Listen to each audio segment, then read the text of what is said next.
Get ready, start.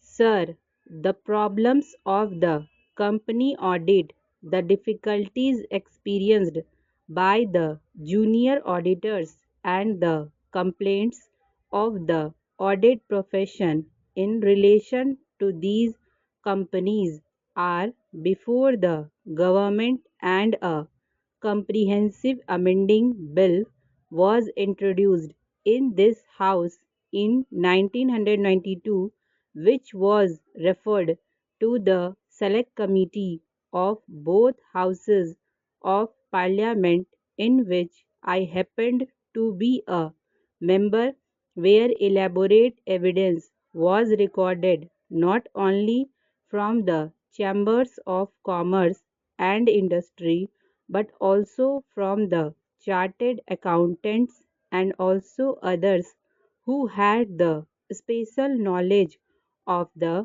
working of the companies. All these aspects were considered, and the committee came to the conclusion of fixing the number of companies an auditor personally or a firm of auditors could audit be at 20. Therefore, the mover could have withdrawn this bill and introduced another after the amendments to the company law came into force. One of the reasons advanced by the mover is that the social concept should be introduced into auditing, by which perhaps he means that there should be dispersal of audit work among the thousands of members of the audit profession. I respectfully submit that this is not possible. No work can be distributed because some auditors have little work or are starving, and some work should be given to them. This is not possible. An auditor, like a lawyer or a doctor, should have a reputation which would enable him to get the work of audit of a company. Naturally, companies would select auditors or firms of auditors who have a reputation in their profession. Therefore, it is not possible to introduce the social concept in auditing in fixing the number of companies a firm of auditors should be allowed to audit under the Act. His second point is that monopoly should be broken. The cry against monopoly is common nowadays, that there should be no monopoly houses, there should be no monopoly, and all that.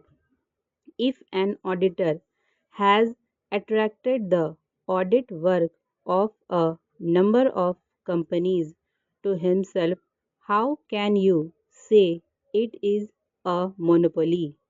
When an auditor has no work because he has not earned a reputation in the field, how can there be a complaint that he is not occupied?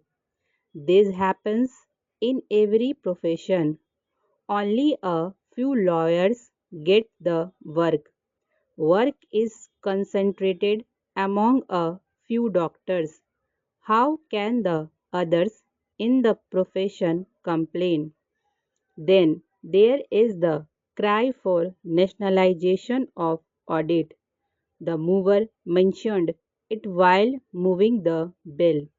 How can there be nationalization of a profession? Have we thought of nationalization of the legal profession or the medical profession?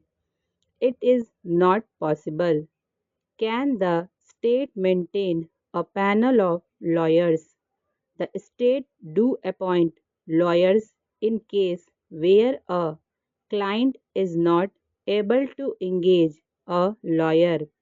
But no government, no state can maintain a panel of lawyers, doctors, and so on to look to the needy.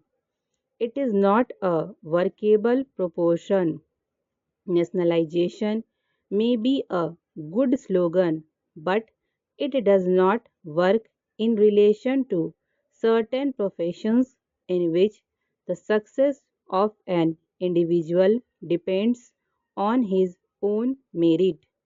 Another point urged by the mover was that an auditor should be changed every 2 or 3 years.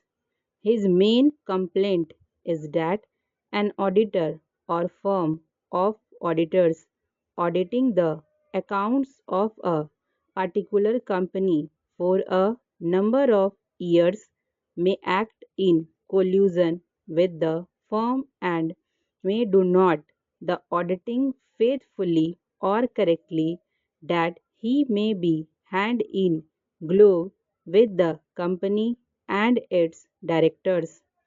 In such cases where a chartered accountant is found to be guilty of misconduct, there are provisions in the Chartered Accountants Act under which action can be taken against him.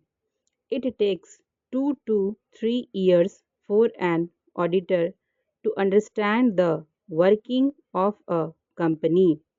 All these questions were gone into the Joint Committee in great detail, and then it was found that no limit could be put. Though the number of companies an auditor could audit could be limited, the period during which he should be allowed to audit a company was not found to be capable of limitation as feasible, and that was why it was rejected. Another objection taken by the mover was that all the auditors are in the metropolitan areas. Necessarily, they should be from the metropolitan areas. They should know the working of companies. How can an auditor residing in a small town whose only business is to audit the accounts of small businessmen for sales tax purposes or for the purposes of other commercial taxes be entrusted with the work of auditing a company's accounts? It is a complicated affair. It is not possible. It is only in metropolitan cities that the auditors could carry on their profession. They get the whole time experience of accounts of the companies. About costing also, I think the Company Law Board can order an inquiry into the cost of production in a company. I think all those provisions have been made after elaborate discussion.